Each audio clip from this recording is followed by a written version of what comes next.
Pikk ja raske päev. Ja need ka veel vaja ära teha. Okei, ma saan hakkama. Ma leian netist mingi valmis töö. Nii, poliitika ja valitsemise alused, kodutöö, otsi. Ei, see ei ole, see ei ole. See on väga hea.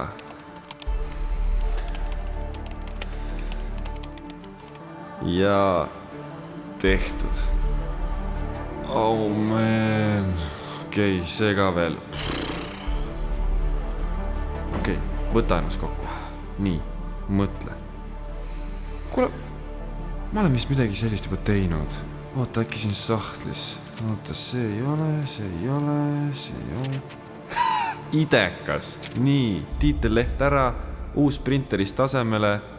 Voila!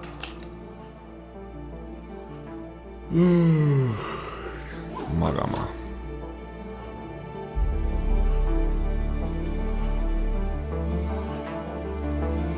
Plagiaat.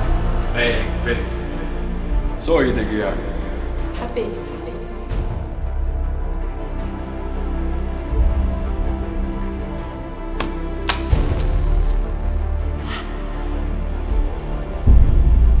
No, tahtsid lihtsalt läbi pääseda. Mis see siis oli? Täitsa lõpp. Tartu Ülikooli õppekorralduse eeskirja kohaselt on eneseplagiaat ka üks akadeemilise petturluse vorm. Ja see on keelatud.